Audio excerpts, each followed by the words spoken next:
Pakistan, July 2010. Days of heavy monsoon rains in the north trigger flash floods which sweep down from the mountains with devastating power. In Khyber Pakhtunkhwa province, entire villages, including homes, schools and hospitals, disappear from the map as the torrent of water destroys everything in its path. Thousands of bridges, roads and power lines are swept away, leaving huge areas completely cut off from outside help. In the 2 months that follow, the floodwaters continue on their passage south along the Indus River, inundating huge areas of Punjab and Sindh before finally reaching the Arabian Sea. By early October, the government of Pakistan estimated that a staggering 20 million people had been affected. The floods had damaged or destroyed 2 million homes and engulfed almost a third of the country. Sindh province was hardest hit.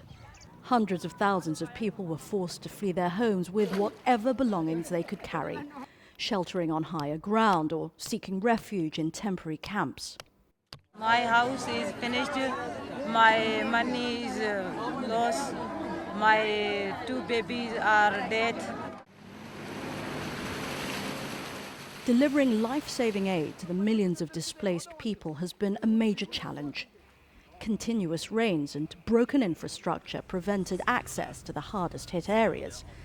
Every day, new areas became inundated. With many years' experience in disaster response, the Pakistan Red Crescent has been at the forefront of relief efforts since the floods first struck. We had a structure in place, we had a volunteer force in place, and therefore we could respond immediately when the floods took place. If we start from the north, it was Chitral, Kohistan, Shangla, Sawat.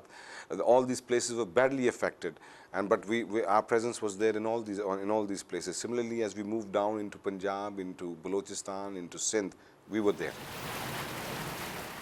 But the Red Crescent itself did not escape unscathed.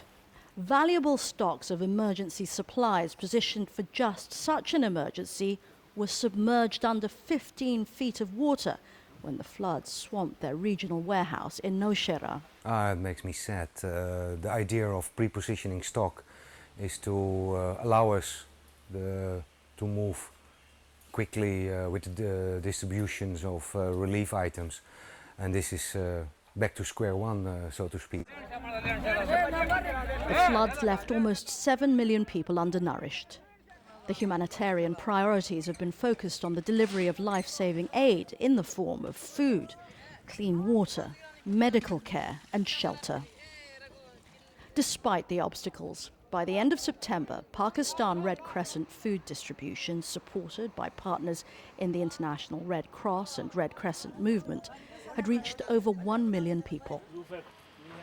On its part, the International Federation of Red Cross and Red Crescent Societies responded by launching a global appeal and mobilizing its international network. Relief supplies soon began arriving to boost the aid effort.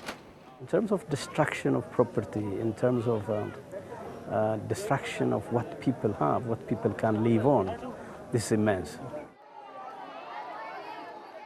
Insanitary living conditions have given rise to a range of health problems, particularly amongst the young and old. An estimated 30 to 50% of children arriving at health facilities have shown symptoms of acute malnutrition. Majority of the patients were like skin infection other than scabies, and then gradually scabies was one on the increasing day by day, and acute watery diarrhea.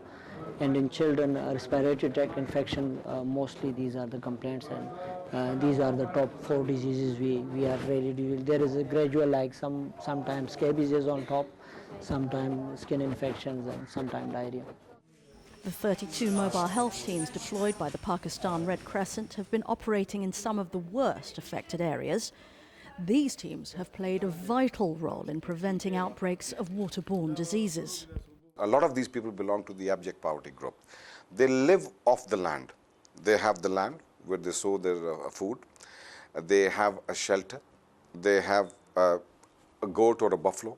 They have a few clothes. And this is their total life. That's been taken away from them. So our major concern now is that how do we get them back The lives of many of the families now returning home depend on agriculture. And with their fields destroyed and seeds gone, there's little hope of seeing a harvest for another year. What needs to be looked into is people's lives, livelihood is destroyed completely.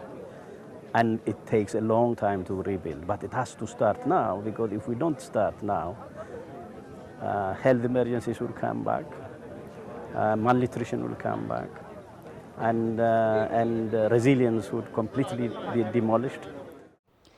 Food security is a priority, and over the coming 18 months, the Red Crescent aims to help more than 2 million people with continued emergency assistance and support towards their longer-term recovery.